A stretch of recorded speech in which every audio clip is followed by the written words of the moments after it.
Pas besoin de le présenter. Donc Nick Fury de La Caution. Non, pas besoin de le présenter. Voilà.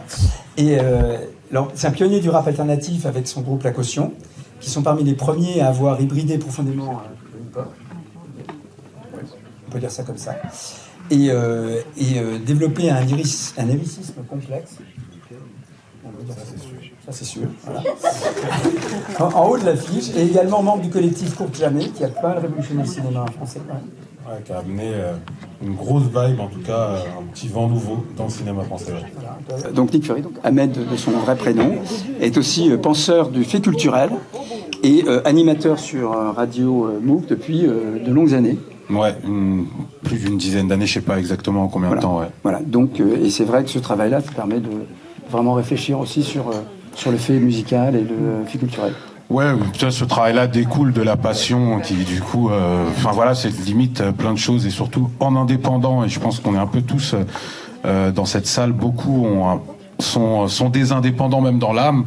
Et je pense que ces genres de choses font que tu pars d'une passion et puis tu brodes et tu crées un peu comme dans la plateforme Hike, des petites planètes comme ça et t'essayes de les relier. C'est super. Et bien justement, à propos de relier des choses qui ne sont pas forcément réunies de prime abord, comme l'a dit tout à l'heure Abdallah très justement, donc Hike, ça vient de hybrid culture. Et nous, on est convaincus que la culture, en fait, aujourd'hui, elle est hybride vraiment en essence. Et pour plein de raisons, pour des raisons d'identité, pour des raisons d'inspiration, pour des raisons aussi de création polyforme. Les créateurs aujourd'hui, on l'a vu rien que autour de cette table, ils créent de façon différente. Et c'est aussi une des motivations de la plateforme qu'on l'a vu, de pouvoir justement qu'un artiste puisse ou qu'un créateur puisse s'exprimer de façon différente sur le même lieu sans avoir besoin d'avoir une plateforme musicale, une plateforme où ils vendent des objets, etc. Donc première question que je vais poser donc à Bouloum Souk, c'est en quoi ta création est-elle hybride ?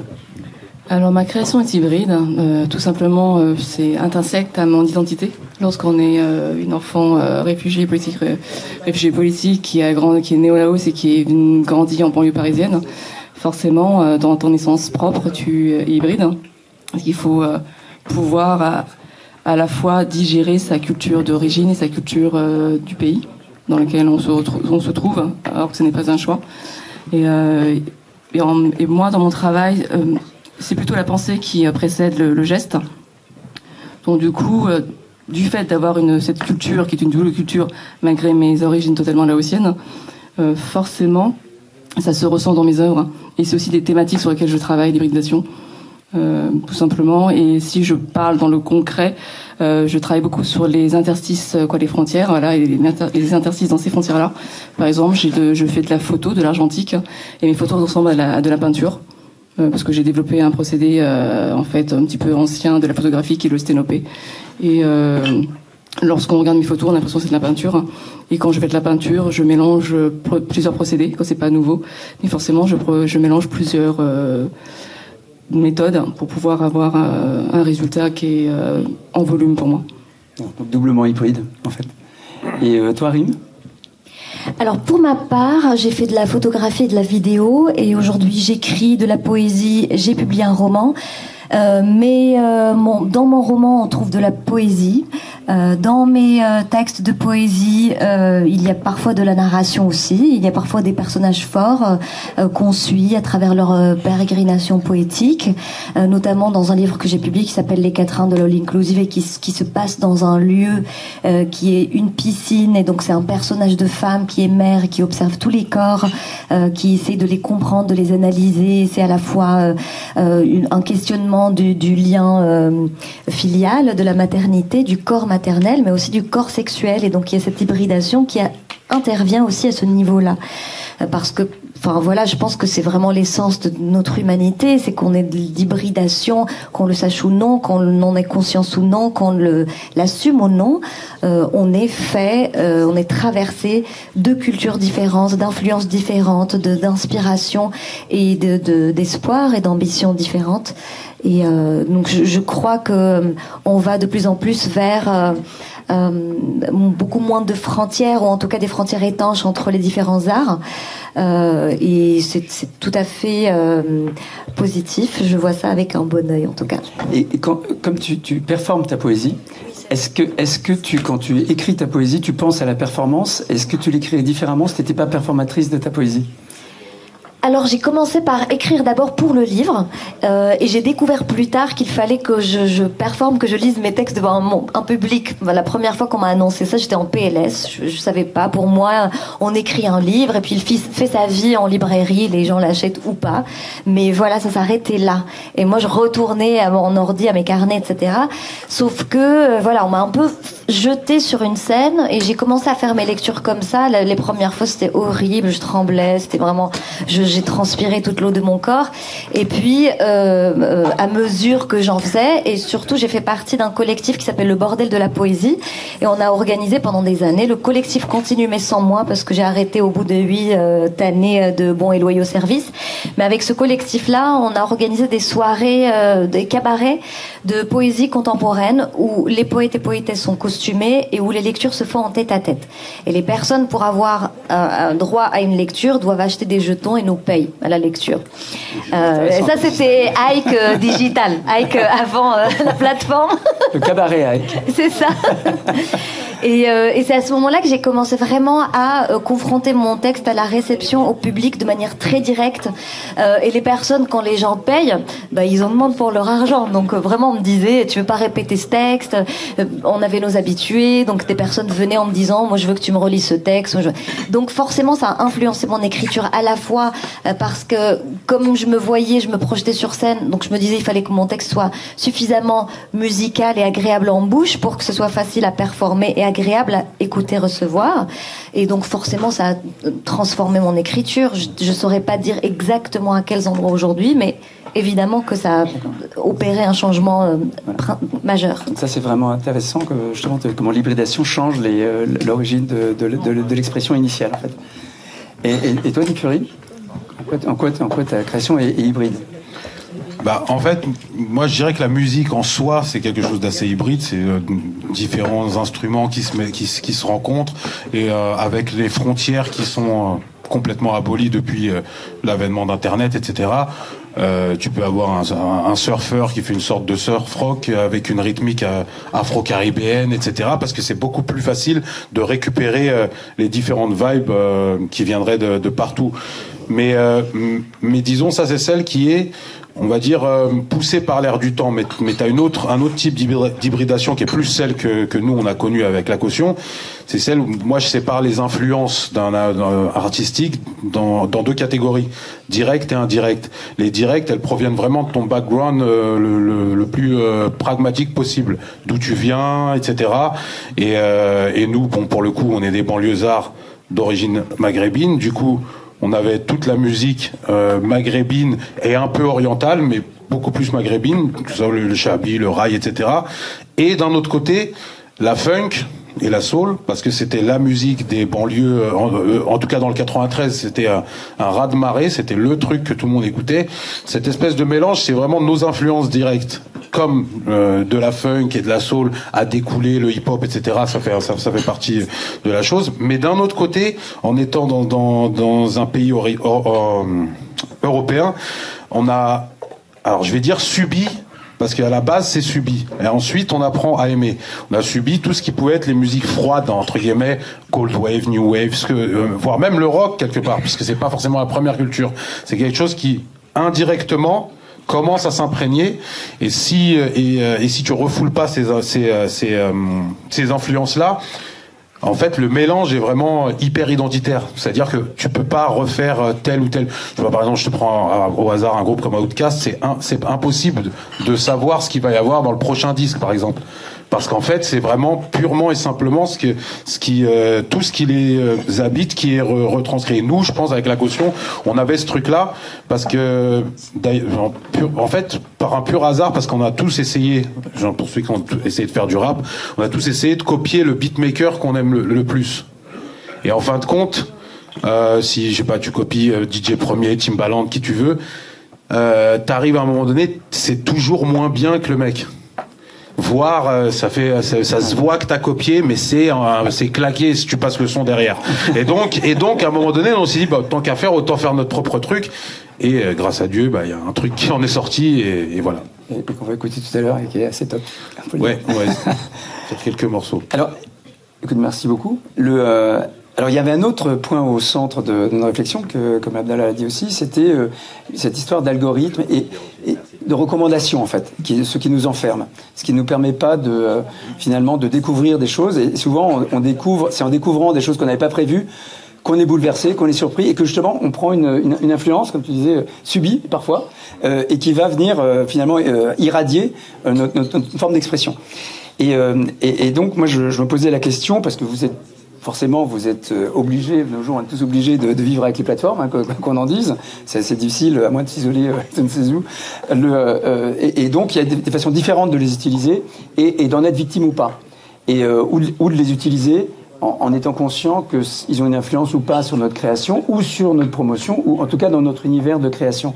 Et donc, moi je me posais la question, d'abord je la poserai à Rim, comment est-ce que toi tu joues ou pas, ou tu te conformes ou pas aux algorithmes de recommandation quand tu travailles sur des plateformes? Et comment tu utilises ces plateformes? J'essaye de ne pas me conformer à leurs règles, mais forcément, d'une certaine manière, on le fait parce que on a un cadre qui est déjà prédéfini. Par exemple, pour le cas de la poésie, on a l'image, on a un certain nombre de signes, on a le texte qu'on peut mettre sur les slides ou être dit face caméra, etc. Donc, les possibilités sont assez limitées. Mais pour une poétesse, c'est finalement, quand on écrit en vers libre aujourd'hui, ça nous renvoie un peu vers les contraintes de la poésie classique, ce sont de nouvelles contraintes qui sont autres, qui sont édictées en effet par des plateformes, mais avec lesquelles on peut se plaire à jouer. Après, en effet, sur la question de la réception du public, etc., pour l'instant, je les trouve vraiment pas si intéressant que ça, pas très précis en tout cas dans l'état actuel des choses, parce que par exemple moi en tant que personne qui écrit, on me recommande et on me met en lien avec des personnes qui écrivent aussi, pas avec des personnes qui sont susceptibles d'aimer la poésie ou de devenir lecteur-lectrice, etc.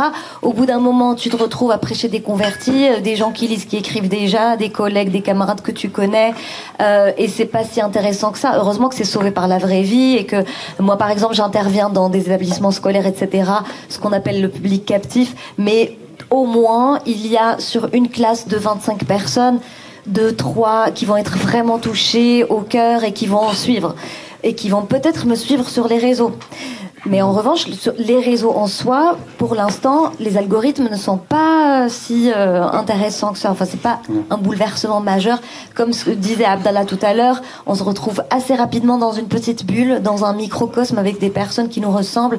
Et je trouve ça vraiment un peu triste, en fait. C'est l'inverse même de ce qu'on espère en créant, en publiant, en partageant notre art. Donc en fait, c'est cette sérendipité dont on parlait qui te manque finalement, des gens qui découvriraient, qui un peu par hasard, qui viendraient comme ça. Évidemment, c'est l'effet de surprise, rencontrer une personne. Vraiment, ça arrive souvent, parce que je donne des ateliers d'écriture, des rencontres, etc., dans plein de lieux différents, des festivals littéraires, des bibliothèques, médiathèques qui m'invitent, etc. Mais c'est vraiment chez les scolaires qu'il y a encore cette possibilité de rencontre authentique, surprenante, et pour moi et pour ces personnes. Aujourd'hui, j'ai donné des ateliers d'écriture avec des CP, des CE1, CM1, et c'est incroyable parce que je les suis depuis le début de l'année. Là, ils m'ont accueilli en me prenant dans les bras, alors qu'au début de l'année, ils disaient ouais, la poésie, on n'a pas envie d'écrire, on sait pas écrire, etc. C'est des petits, mais ils protestent et c'est très heureux qu'ils désobéissent. Ça me ravit à chaque fois. Et en fait, aujourd'hui, ils m'accueillent en me prenant dans les bras. Ils m'appellent Rimbatal, genre nom, prénom collé. Rimbatal. Et parce qu'ils ont finalement rencontré quelque chose qui leur plaît et ils arrivent à jouer avec les mots et ça les passionne, etc. Et moi, j'aimerais bien que, in fine, réussir à rencontrer des publics comme ça qui sont éloignés de la poésie, de l'écriture, de l'art et qui vont y arriver par, je sais pas, par quel chemin de traverse. Par exemple, comme on le disait, ces maps où ils viennent par la danse et peut-être qu'ils vont venir sur ta poésie. J'espère, voilà. Je compte sur vous. C'est l'idée, voilà. Et toi, Bouloussouk, comment tu vis ta création et ton métier, en fait, quelque part, avec ces algorithmes, ces plateformes? Alors, sur les réseaux sociaux, c'est très particulier. J'ai essayé de comprendre les codes. Hein. Je dois pas être très bonne, même si je crois que je les ai compris. Mais comme je n'aime pas les principes, je n'y adhère pas forcément. Donc, du coup, j'ai très peu de followers, quoi. C'est pas ouf, quoi. Ouais. Mais alors, je trouve que c'est très étrange parce que quand je poste une photo d'une de mes peintures ou une de mes photographies, j'ai peu de likes, mais quand je pose en maillot de bain, forcément, ça explose. C'est pas le même public. Ouais, c'est pas le même public. Donc, c'est assez étrange de se dire que finalement, on parle toujours d'incarnation dans les réseaux sociaux. Il faut incarner ce qu'on est. Et en fait, en réalité, c'est de l'autopromo, mais égotique. Donc voilà, l'art, finalement, n'a pas de place. Et c'est peut-être là où ça me pose problème. Même si, là, actuellement, j'essaye d'en jouer, parce que je fais une campagne de levée de fonds pour un de mes projets qui me tient à cœur. Voilà. Sur mon histoire d'enfant qui a passé un moment dans les camps de réfugiés, avant d'arriver en France. Donc du coup, je vais justement tester ces algorithmes qui demandent d'incarner sur le profil pour voir si ça prend ou pas. Voilà. Et c'est peut-être que là, je me dis peut-être que ça va aider, mais je ne suis même pas sûre en réalité. Donc je vais voir, mais c'est vrai que c'est pas l'endroit pour moi où la création est mise en avant, parce que souvent dans ce que je vois, c'est les mêmes propos mais déclinés en dessin animé. Les gens reprennent les idées des gens. Et le droit d'auteur n'est absolument pas respecté. D'accord, bon, on y reviendra sur cette histoire de propriété intellectuelle. Et toi, Dick Fury, comment tu jongles avec ces plateformes? Alors, à la base, moi, je suis d'une génération où c'est pas le truc. Par exemple, moi, je me verrais pas me filmer en train de manger, etc., etc. Donc, même si c'est ce qu'il faut faire pour avoir un truc, je le ferai pas. Mais dans l'idée, t'essayes justement d'arrondir les angles et de trouver une manière de faire buzzer ton truc ou d'utiliser l'algorithme, puisque c'est ça. Nous, l'algorithme, il est tellement simple qu'en fait, si tu tapes la caution sur, par exemple, Spotify ou ce que tu veux, tu vas avoir exactement presque tous les mecs je pourrais te les citer là, et quasi sûr. Mais des fois, ce qui est marrant, c'est que t'as une erreur. Enfin, une sorte de mec qui se retrouve là, ou un truc qui se retrouve là par hasard. Et l'idée, c'est pour ça que moi je trouve hyper intéressant la plateforme, c'est d'arriver à faire en sorte que ces erreurs, entre guillemets, mais voulues, ou ces détours, amènent à d'autres choses. Parce qu'effectivement, un mec qui connaît tel groupe et qui est dans tel ou tel courant, il va forcément connaître ça, et donc il est enfermé. Mais c'est vrai qu'avant sans ça, par exemple, t'allais chez un disquaire et tu pouvais aussi t'enfermer toi-même en allant que dans ton rayon, etc. Et c'est vraiment, je dis, c'est pour ça que moi je pense que le hip-hop est une musique révolutionnaire, vraiment le dernier vrai par son côté cannibale, parce que c'est une musique qui a cannibalisé énormément d'autres musiques à travers la méthode de sampling, ce qui fait que quand tu commences à faire des instrumentaux, de rap par exemple, tu vas aller chercher tout type de son, tout type de musique peut être samplé et être rejoué et transformé en quelque chose en du hip-hop. Ce qui fait que pendant le process, en fait, tu vas rencontrer énormément d'autres musiques. Et c'est en ça que c'est quasi le système increvable de ce type de musique. Là, aujourd'hui, on est dans une espèce de creux, mais justement parce que toute l'approche sampling, etc., a disparu à cause des procès, etc. Et donc on est vraiment sur quelque chose de très synthétique, très joué. Mais ce concept de savoir recycler et donc d'ingurgiter, de rendre, si tu veux, de rendre hommage, même honneur à tout ce qui s'est fait avant. Mais quand je dis avant, c'est vraiment hyper avant. Il y a eu une période de rap avec que des samples de classiques. Il y a vraiment énormément de choses. Ce côté hyper ouvert et hyper salvateur. Et pour qu'il soit ouvert, je pense qu'aujourd'hui, avec les plateformes, il faut absolument qu'il y ait un algorithme ou une manière de chercher qui soit beaucoup plus large, voire même pluridisciplinaire. Et c'est en ça que je trouve hyper intéressant votre initiative. Alors tu as dit un truc très intéressant il y a quelques semaines. C'était sur tous les systèmes de recommandation, parce que finalement une playlist radio c'est aussi une forme de recommandation, d'imposition finalement de choix. La plus barbare. Voilà, la plus barbare. Et il y a eu après les chaînes musicales. Enfin, il y a eu plein de choses. Et les algorithmes, c'est finalement une autre façon de recommander, d'imposer finalement une recommandation. Et tu avais parlé de la création du goût notamment chez les jeunes, par rapport à ces enfermements, enfin, algorithmiques. C'est sûr et certain que c'est... Parce qu'en fait, si tu regardes, par exemple, on est en France, quelqu'un qui a grandi dans les années 80, par exemple, il a pu entendre... des choses un peu plus poussées, pas forcément, si tu veux, il y a des notes assez évidentes que tu vas entendre dans Carrefour et te dire, ah, elle est bien celle-là, ou c'est sympa. Quelqu'un qui te dit que tel son, tel morceau est sympa, dans le fond, il va pas encore assez loin pour pouvoir, et ça fait rater à énormément de jeunes d'aujourd'hui. Et si tu veux, tout un pan de la musique qui est difficile d'accès, certes, mais qui fait partie de la grande histoire et du côté si tu veux, c'est là où il y a le plus de génie. Tu ne peux pas y accéder cash. Tu veux pas, toi, t'as 6 ans et t'écoutes Pink Floyd. Tu vois, c'est très compliqué. Enfin, j'ai pris ça au hasard, mais à 6 ans, on va te passer la danse des canards ou énormément de rappeurs actuels qui correspondent à des tranches d'âge ultra grandes. Non, mais c'est vrai, les rappeurs actuels, c'est extraordinaire.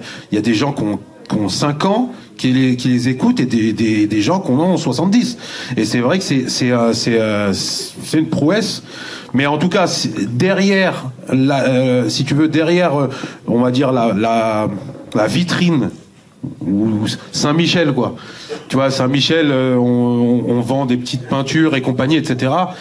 Mais tu peux pas. Là, pour le moment, on est dans une période où les gens s'arrêtent à ça. C'est-à-dire Van Gogh, tout ça n'existe pas. On s'arrête au petit chat que t'as acheté sur le quai, quoi. Et donc, je pense que renouer avec un minimum de curiosité ou d'envie curieuse, c'est hyper important aujourd'hui, sans tomber dans l'élitisme de c'est naze parce que c'est mainstream, etc. C'est pas ça le propos. C'est qu'en fait, le tout doit exister. Et puis surtout pour les futures générations, faut laisser l'inconscient pouvoir régénérer aussi ce génie, etc. Et pour le moment, c'est vrai que c'est un peu plus difficile. Ok, merci beaucoup. Alors, on va venir au point clé de Hayek, qui est la valeur finalement de la création. Alors dans valeur, il y a plusieurs choses. Il y a la valeur symbolique, il y a la valeur de number of followers. il y a la valeur économique aussi, qui n'est pas négligeable. Et les plateformes, en fait, actent différents types de valeurs. Et on est assez conscient, en fonction de l'utilisation de plateformes, de qu'est-ce qu'on va obtenir ou pas ces plateformes. Et nous, on a essayé de concentrer l'aspect aussi de valorisation économique, qui est quand même clé. Il ne faut pas oublier qu'en France, il y a 2/3 des créateurs qui vivent en dessous du minimum vital, quand même, c'est pas rien. Et que les plateformes n'ont pas aidé cela, parce qu'elles ont permis finalement de démocratiser la création, mais en même temps, elles l'ont dévalorisé énormément. On l'a vu ça dans la musique. Par exemple, entre vendre un vinyle et être sur Spotify, c'est pas exactement la même valeur pour les créateurs. On est bien d'accord. Donc, et c'est vrai pour pratiquement toutes les formes de création. Et donc, moi, je voulais vous demander, donc en tant que créateur, comment vous jonglez, si j'ose dire, entre ces différents types de valeurs dans votre travail. Et je vais commencer par toi. Ouais. Mais pardon. Moi, comme tu veux, si tu veux. Moi, en fait, rapidement. Continue sur ta lancée. Ouais. Oui, continue. Ouais. Comme vous voulez. Mais en fait, le truc, c'est que le streaming, c'est plein de miettes. Déjà que le disque, l'industrie du disque, et nous on est particulièrement bien placés pour le savoir parce qu'on est grosso modo arrivé pile poil au moment où Internet c'est vraiment les balbutiements. Et par exemple iTunes n'est que par pays, donc ça veut dire que quand nous t'es à la menthe sur 112, on reçoit des mails, des milliers de mails chaque semaine parce que des Américains veulent l'acheter sur iTunes, mais qui peuvent pas parce qu'il est que sur iTunes États-Unis, etc. Et nous, on découvre ce truc-là, donc on se retrouve à se dire bon bah de toute façon ils peuvent pas. On se retrouve à l'envoyer par mail gratuitement si tu veux en MP3. Mais parce qu'on a une approche qui est, on va dire, dans l'indépendance, tu développes d'autres approches un peu plus stratégiques. Tu te dis attends, c'est un nouveau public. Bon, il y a tel ou tel problème à tel moment, mais c'est quoi the greater good, tu vois, la meilleure chose à faire tout de suite. Et c'est vrai que le streaming, c'est si on veut, en réalité, c'est un drame pour ceux qui ne sont pas bankable en termes d'image. C'est-à-dire que tu peux être si t'es un musicien, un rappeur, ce que tu veux, mais t'es un tueur pour ce que tu sais faire. Si tu n'as pas le reste de l'apparat, c'est très très compliqué parce que c'est vraiment des miettes. C'est-à-dire qu'il faut vraiment avoir des millions et des millions de vues. Alors mis l'un dans l'autre avec les droits d'auteur, etc. Certains qui ont une vraie carrière, on va dire, arrivent à s'en sortir, etc. Mais dans le fond, c'est assez complexe à gérer. Ça permet pas, si tu veux, à une économie saine de se tenir sans aller chercher autre chose. Et le autre chose, il peut être sur le côté visuel, quoi. Pas influenceur, mais tu vois ce que je sais pas comment caractériser. Popularité. Ouais, c'est voilà, une popularité internet, mais outre musique. Parce que et ça personnellement, je trouve ça vraiment claqué de devoir, enfin, si tu veux. Tu gagnes plus d'argent parce que tu montres ce que tu manges que ton titre, quoi. Je trouve, ou alors que tu clashes quelqu'un, ou que t'insultes quelqu'un, ou que la grand-mère à quelqu'un est passée dans ton. Enfin, tu vois, il y a un truc qui moi me gêne avec ça, mais après l'évolution, tu la prends, tu vois. Le CD a supplanté le vinyle, qui est revenu, qui a réussi à revenir. Enfin bref, et donc là, on est dans cette évolution. Et à nous de nous organiser pour garder un certain sens de l'éthique sans être candide, quoi, tout en créant son économie, quoi. Donc pour toi, une plateforme comme Hype, par exemple, ça permet de diversifier finalement tes sources de revenus. Qu'est-ce que tu vois comme avantage? Un avantage, je ne sais pas si je pense que vous l'avez pas vu sous cet angle, mais tu vois, par exemple, un groupe comme nous, vraiment, on va dire qu'on s'en fout un peu du nombre de followers et compagnie, etc. Vraiment. Mais on fait de très bons chiffres sur certains titres, sur les plateformes, etc. Mais dans le fond, ce que peut te permettre Ike, c'est de ne pas aller demander un Kiss Kiss Bang Bang ou tu vois, truc participatif là, financement participatif, tout en faisant en sorte que cette solution soit possible, mais là pour le coup de plein gré. Nous on voit par exemple, il y a des mecs sur notre shop qui commandent des disques, qu'on commandé, si tu vois son nom, il revient tout le temps, mais il a commandé les mêmes disques. On n'a pas sorti 450 000 disques différents, et ça veut dire que c'est leur manière de, si celui-là il l'a perdu ou il l'a laissé dans sa voiture, il va le reprendre. Mais là pour le coup, ça permet à quelqu'un qui est vraiment qui passe de, comme disent sur Facebook, je crois que ça se dit super fan maintenant, qui passe de super fan à contributeur. Et donc je pense qu'il y a un truc assez intéressant et à développer à l'avenir, justement, pour pouvoir cette micro on va dire cette micro fanbase plus à fidéliser et à avoir un truc qui te permette de gérer. Je me permets juste un dernier truc parce que c'est un truc intéressant, c'est il y a le rappeur qui est décédé, pas à son âme, Nipsey Hussle, qui avait capté ça très tôt, qui avait sorti par exemple des CD ou des CD, c'était genre il sort 1000 de ce CD là, il y en a que 1000. Et il les vend à ses 100 plus grands fans. Ou attends, c'est l'un des deux chiffres, voilà, 1000 ou 100, bref, comme ça. Et ce type de procédé-là ont commencé à exister quand vraiment le streaming est venu donner les miettes. Tu te retrouves avec 15 millions d'écoutes, tu peux acheter Twingo d'occasion. Tu vois, et ce qui commençait à devenir un peu compliqué, il y a de l'inventivité, et je pense que Ike en fait peut-être partie, quoi. Écoute, merci. Juste pour donner un chiffre rapidement, donc pour gagner 1 000 euros, il faut avoir 23 000 vues sur TikTok, 23 millions de vues sur TikTok, 2 millions sur YouTube, 250 fans qui investissent 5 euros par mois. 250. 250 x 4, ça fait 1000. Voilà. Donc c'est pour donner une proportion entre les plateformes qui visent la masse et les plateformes qui visent justement ce core fans dont tu dis à qui tu vends un truc à 4 euros finalement, et au lieu d'avoir des miettes sur des plateformes quantitatives.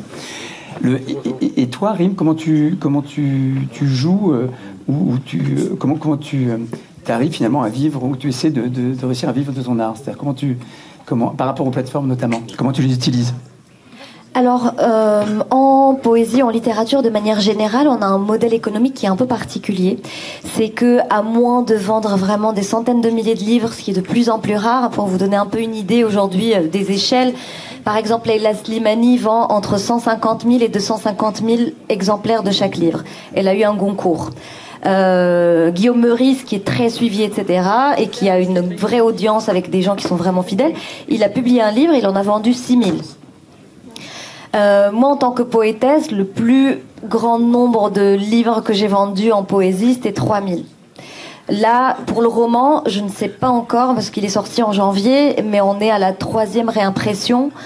Je sais pas ce que ça va donner, mais vraiment on est dans des échelles qui sont très très petites, sachant qu'on a au mieux on a 10% de chaque exemplaire sur un livre qui vaut entre 16 € et 20 €. C'est pas énorme, mais en revanche on gagne sa vie avec les invitations au festival en France ou à l'étranger, les bourses de résidence, de création, les performances, les ateliers, workshops, etc. Donc moi c'est comme ça que j'arrive à en vivre, et je fais partie des très rares personnes qui en vivent aujourd'hui. Et j'y arrive vraiment en remuant ciel et terre et en mobilisant tous mes réseaux, à la fois les personnes que je connais, etc. En allant, parce que j'ai une agente depuis 6 mois, mais avant je me débrouillais toute seule. En faisant mes propres dossiers de presse, vraiment la totalité du travail, en plus d'écrire évidemment, etc. Et j'ai été forcée donc de faire ma propre promotion, diffusion aussi sur les réseaux sociaux. Et dans ce sens-là, moi, ça m'a été profitable. Ça m'a vraiment sorti de l'anonymat à un moment où il y a eu une sorte d'essor en fait de la poésie sur les plateformes, sur ce genre de plateformes, etc. Pour plusieurs raisons, je ne gagne pas ma vie directement de ces plateformes, du tout, mais alors vraiment pas du tout. En revanche, je suis identifiée. Je reçois pas mal toutes les personnes qui essaient de me contacter pour m'inviter à des festivals, à des rencontres, etc. me retrouvent très facilement via Instagram, ou peuvent avoir une idée de ce que je fais, etc. Après, ça m'a aussi nui, parce que moi j'écris différemment. Quand j'écris pour les livres, c'est sur un temps long, c'est très travaillé. Il y a ça me prend entre 6 mois et 5 ans un livre en fait, voire plus. Celui-là, je vais vous lire des extraits tout à l'heure. Ça a pas l'air, mais je l'ai écrit. Je l'ai commencé en 2017, je l'ai publié l'année dernière, donc ça vous donne une idée sur le temps de travail. En revanche, pour les réseaux sociaux, j'écris mon texte sur mon téléphone aujourd'hui, je le publie le lendemain, dans une sorte de légèreté comme ça, sauf que en fait on s'en rend pas compte, mais ça reste quand même, les gens ils font des screens, etc. Mais pour moi ça a une moindre valeur, parce que je sais que je vais pas gagner d'argent comme ça, parce que je sais que ça va générer sans doute des personnes qui vont me suivre, qui vont m'identifier, qui vont connaître mon travail d'une certaine manière, en espérant que ça les renvoie vers le livre. Ça n'arrive pas forcément. Je ne suis pas payée directement par ces plateformes, donc c'est énormément d'énergie qui est mise là-dedans, sans que je puisse vraiment la quantifier derrière. Et tu aimerais pouvoir, au même endroit, finalement, développer ta notoriété, ta singularité, et en même temps pouvoir gagner ta vie ?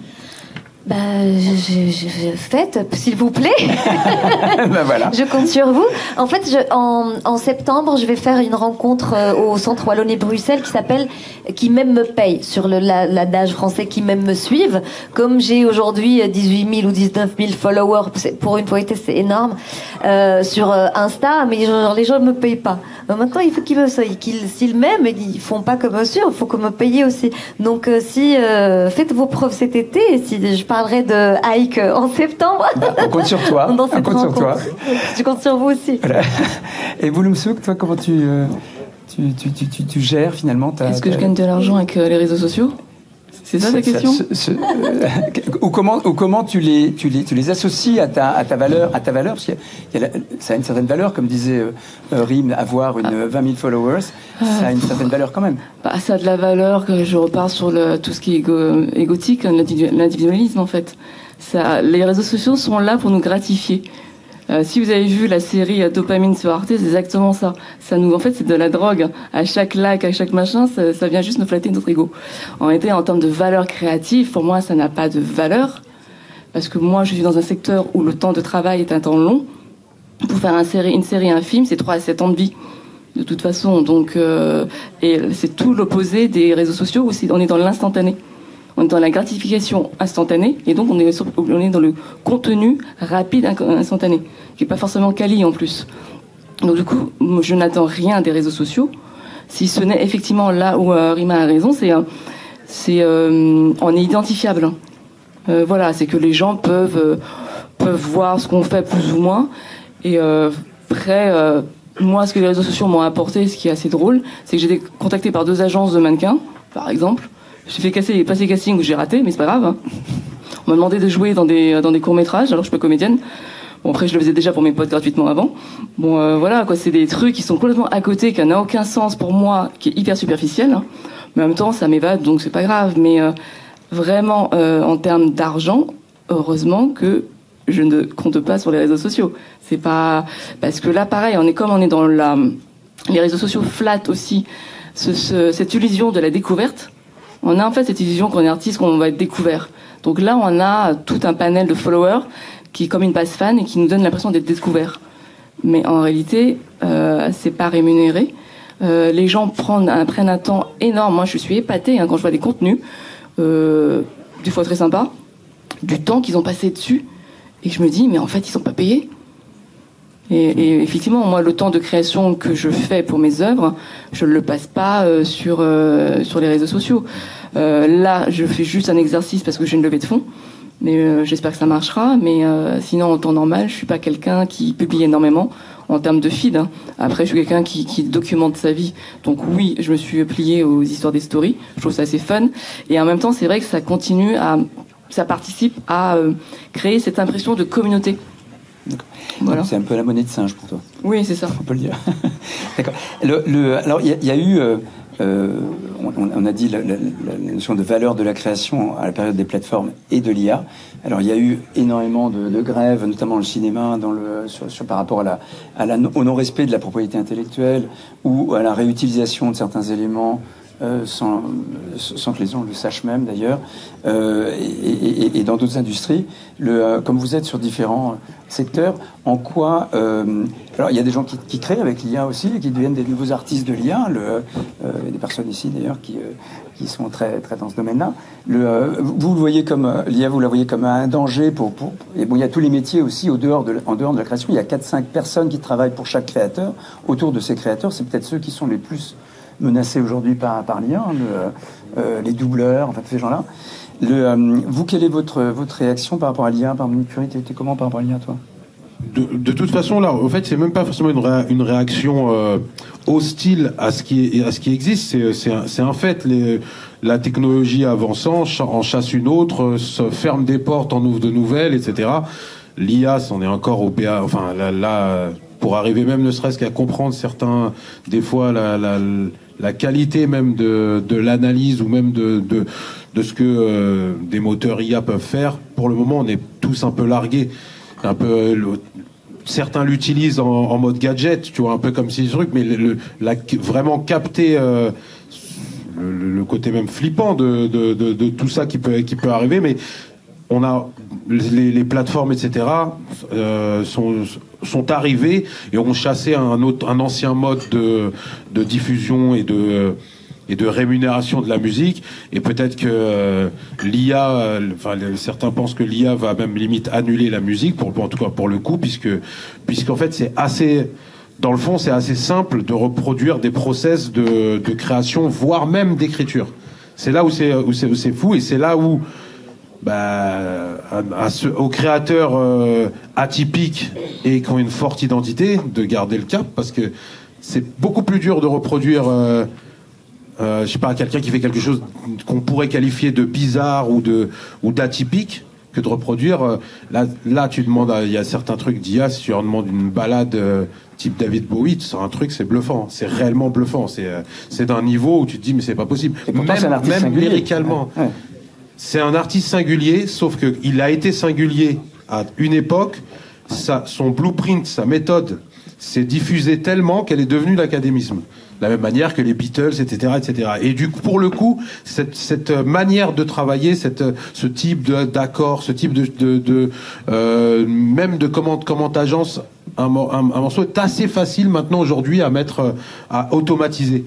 Et en ça, c'est vrai que ça peut être compliqué, et c'est peut-être pour ça aussi que le live prend une teneur hyper intéressante, parce que pour le coup, et c'est là où les réseaux sont un relais pour pouvoir promotionner un live, etc. Mais le vivant, tu peux pas le remplacer. Mais quoique, tu vois, moi j'ai connu une époque où c'était quasi honteux de rapper, par exemple, avec un playback. Et aujourd'hui, c'est quelque chose qui se fait de manière hyper assumée et naturelle. Et je dis, moi je me positionne jamais en c'est bien, c'est pas bien, avant c'était mieux ou avant ça, c'est juste un fait. Et du coup, les évolutions, je pense que, à mon avis, le côté curieux de l'être humain, il va forcément revenir, parce que c'est pas possible d'aller dans le truc le plus facile, ou les instincts premiers, même culturels, etc., qui sont les plus simples et qui sont ultra bankable. Et on voit les mecs qui arrivent à maîtriser YouTube, Snapchat, machin, etc. Là, c'est des mecs qui sont, en termes de stratégie, ils sont géniaux. Ils ont tout compris, mais de A à Z. Hein. Et t'en as plein qui viennent du rap, qui viennent des quartiers ou plein de choses, etc. Ils ont une compréhension du fait de cette espèce de nouvelle manière de gagner de l'argent, de promotion qui est fabuleuse. Mais pour un artiste, c'est vrai que c'est assez compliqué de devoir apprendre à savoir faire ça. Et donc je pense qu'à un moment donné, si l'IA n'a plus rien à copier, ouais, il va falloir que l'humain se remette au boulot. Et donc peut-être ce sera le siècle prochain, j'en sais rien. mais il y a, c'est sûr qu'on est dans l'expectative et c'est ni flippant ni pas flippant en réalité, parce que ça a toujours été comme ça. Je pense que le live, en tout cas, doit redevenir central même pour les performances live, même par exemple, j'imagine parce que je suis pas un grand expert sur la peinture, etc. Mais j'imagine qu'une performance live, parce que l'IA peut copier tout, quoi. Donc du coup, tu te retrouves avec un truc où ça va être compliqué, y compris pour les artistes graphiques, etc. Donc à part les génies, ou en tout cas essayer de cultiver une espèce de génie ou de casser des codes pour être moins copiable. Et encore, on verra bien. Donc tu prônes une sorte d'authenticité, de vérité, de vie finalement, dans cette singularité. Et de performance, parce que plus t'es performant, ou plus t'es quelque part un côté novateur à amener, parce que sinon vraiment il y a des schémas dans la manière de construire. Par exemple, un mec comme Jay Dilla dans le rap est considéré comme un beatmaker de génie, à juste titre. Il y a des moteurs d'IA qui, en tapant Lofi hip-hop, te font des choses qui sont vraiment bluffantes, parce que son blueprint est identifiable et assez facile finalement, si tu veux, à mettre sur feuille. Il fallait avoir le feeling de le créer, mais par contre, une fois qu'il est créé, finalement, c'est... je ne vais pas rentrer dans les détails, mais la caisse claire qui est décalée un minimum là pour retrouver un espèce de groove, etc. Le truc, et je pense qu'il y a... Moins on est prévisible, plus on sera hybride. Moins on est prévisible, plus on est vivant en quelque sorte. Voilà. Plus une carrière peut en tout cas avoir lieu d'être et ne pas être menacé par je sais pas, l'IA ou donc tu prônes quand même cette identification, parce que nous, quand on a pensé à la plateforme, on se dit voilà, tu es à un même endroit, tu veux parler de toi, de ta recherche créative et exposer ta création elle-même. Tu vois, et puis tu es pluridisciplinaire, c'est-à-dire que tu viens par rapport à tel artiste musical et peut-être tu vas tomber sur une poésie, parce que en fin de compte, je suis sûr qu'il y a des trucs, des atomes crochus dans plein d'arts différents, jusqu'à de la sculpture, etc., qui peuvent correspondre à ce que toi t'interprètes auditivement, par exemple. Je suis sûr qu'il y a un sculpteur qui correspond, et de la même manière que moi je sais qu'il y a pas mal de graffeurs qui graffaient avec nos sons derrière, etc. Il y a quelque chose, il y a une cohérence qui peut être, bon là pour le coup c'est du graphe et des trucs, mais il y a une sorte de saveur en tout cas qui est commune dans l'art et qui peut se retrouver sans forcément à ce que ce soit les amis de ce groupe-là ou les amis de ce peintre-là ou de ce poète, ou etc. Ou un truc comme ça où grosso modo l'algorithme doit lui-même se renouveler en réalité. Alors, on va finir, parce que donc c'était très intéressant. Si vous aviez des recommandations à faire à des jeunes artistes aujourd'hui, des jeunes créateurs, par rapport justement à ce réel, à la singularité, rechercher à copier des choses qui marchent plutôt que de chercher leur propre voix, utiliser les plateformes, etc. Qu'est-ce que vous leur recommanderiez? Je vais commencer par Bouloum Souk. Qu'est-ce que tu recommanderais? Tu dis des choses intéressantes sur le réseau humain, je me souviens.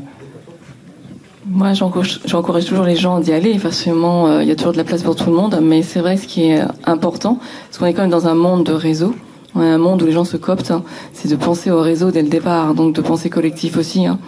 Et penser au réseau, mais oui, en fait, je fais une différence. Il faut penser réseau, parce que réseau, lorsqu'on dit réseau, on pense toujours à avoir des intérêts, d'y aller par intérêt. Donc le réseau, c'est important, parce que effectivement en France c'est comme ça que ça marche.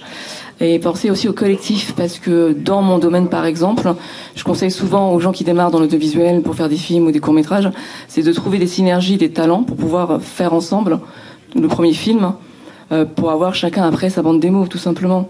Chaque talent se complète, faut se réunir en cadreur, en auteur, en ingé son, etc. Et c'est très faisable. Ça demande juste de la volonté et un peu de moyens. Et c'est vrai qu'on avance toujours mieux en collectif finalement que seul. Et en fait, je pense que nos jours, on manque cruellement de ce collectif. Parce que tout simplement, la société contemporaine telle qu'elle est, elle nous pousse à être individualistes. Et en fait, les réseaux sociaux en sont la preuve, tout simplement. D'accord. Et toi, Rim ? Je trouve ça difficile de rebondir après ce qu'a dit Nick Fury et Bolomso, parce qu'en effet, je suis d'accord tout à fait déjà sur la singularité d'une démarche, d'une création. C'est vraiment écouter ses intuitions premières. C'est ne pas avoir peur d'être copié. En fait, ça pose plein de problèmes, par exemple sur la propriété intellectuelle, etc., qui sont tout à fait légitimes. Mais à un moment, si on nous copie et qu'on n'arrive plus à rien faire, c'est qu'on a... Voilà, c'est qu'il faut s'arrêter en fait. Et qu'il faut savoir vraiment juste se renouveler, se ressourcer, essayer de toujours trouver ce que les autres n'ont pas encore fait. Et pour savoir ce que les autres n'ont pas encore fait, il faut écouter, lire, voir, s'intéresser à ce que font les autres. C'est important pour savoir où est-ce qu'on s'inscrit aussi dans l'histoire de l'art, dans l'histoire de la discipline dans laquelle on essaye de percer. Et voilà. Donc vraiment juste se documenter, s'écouter, écouter ses premières intuitions et ne pas hésiter à bifurquer si on est imité, copié, singé. D'accord. Et toi, Nick, qu'est-ce que tu dirais ? En fait, quelqu'un qui commence, tout le monde aime, si tu veux, par définition, plutôt que d'aller travailler à la poste. Enfin, rien contre la poste, mais ou d'un un travail normal, forcément, tout le monde préférerait être acteur, chanteur, je sais pas, photographe, des trucs plus excitants. Mais c'est un truc assez normal. En réalité, c'est plus si tu l'as en toi qu'il faut y aller. Moi, c'est à chaque fois ce que je donne comme conseil si les gens sont, enfin les jeunes, si c'est juste une lubie ou quelque chose de cool, c'est cool, mais garde ça cool. Tu peux avoir ça en loisir, c'est top, etc. Mais il y a des gens qui ont ça en eux par rapport à leur background, et c'est encore une fois vraiment purement limite dans l'histoire de chacun, il y a quelque chose qui construit cet amour et ce futur besoin limite d'expression qui passe par X ou Y et que tu ne comprends pas. C'est vraiment, que moi j'avais symbolisé par ce qu'on appelle The Ghost Company, donc le truc qui vient, qui est fantôme et ce que les gens appellent l'inspiration. Cette chose-là, elle vient, si tu l'as, mais là pour le coup, n'hésite pas à être un hustler, comme on va dire, c'est-à-dire plateforme partout, tu travailles, enfin t'es dans tout, t'as pas à avoir, si tu calcules pas ce que tu fais, dans le sens où t'es pas comment dire ça sans être vulgaire, mais je sais pas, t'es pas déjà à genoux devant l'industrie dans ton processus de création, tu gardes ton processus de création et ensuite t'adaptes et tu un peu, je dis les gamins en banlieue qui beaucoup dans le monde du rap ont capté ça à la perfection, c'est même limite impressionnant, exactement tous les ressorts de comment l'influence, le truc peut rejaillir sur maintenant on joue plutôt dans des clubs que dans des vrais concerts, etc. Alors on peut en penser ce qu'on veut, mais stratégiquement c'est hyper fort. Je pense que la stratégie est venue trop tôt. C'est-à-dire qu'il y en a qui n'ont pas encore mûri leur art. Et comme aujourd'hui les portes se ferment, il y a très peu d'élus, il y a énormément d'artistes et très peu d'élus. Je pense qu'il faut mûrir la chose et peut-être aller step by step. Et si c'est pas passionnel, les étapes te font quitter la chose. Parce que ce sera trop dur. Enfin, si tu peux pas persévérer dans quelque chose qui ne te fait pas manger, si tu veux. Et c'est beaucoup de travail en fait. On s'imagine que ça tombe comme ça du ciel, mais en fait c'est énormément de boulot. Et même de qualité humaine aujourd'hui qui sont plus compliquées si tu veux, faut savoir être opportuniste. Et il y a des gens qui sont des tueurs musicalement, ou je sais pas moi, en peinture, en ce qu'on veut, et qui sont des mecs, le mec il est froid. Donc il peut pas aller négocier, dealer avec lui, être sympa et donc on l'appelle, etc. Et c'est assez dommage que dans ce qu'on peut dire on va dire l'industrie ou l'intelligentsia musicale, bon pour le coup c'est pour ce que je connais, il y a plus que des gens qui calculent l'envers du décor, c'est-à-dire le chiffre, et moins de gens qui puissent comprendre que ce mec-là est un génie, etc., etc. Et donc même s'il est taciturne au possible, l'utiliser pour pour faire grandir même la chose. Et je pense c'est pour ça que des plateformes avec quelque chose de plus éthique, parce que même si, je te dis, moi j'ai rien contre Spotify, Deezer, machin, etc. Enfin, c'est la vie, c'est comme ça. C'est comme si je te disais que j'avais quelque chose contre le CD ou le mini-disque, tu vois. Ça n'a pas de sens d'avoir quelque... Mais là, pour le coup, c'est sûr et certain qu'on a besoin de trouver une espèce de terrain commun, humain, et si une plateforme peut un peu représenter ça, bah c'est super cool, et donc longue vie à Ike. Bah écoute, merci beaucoup à tous les trois.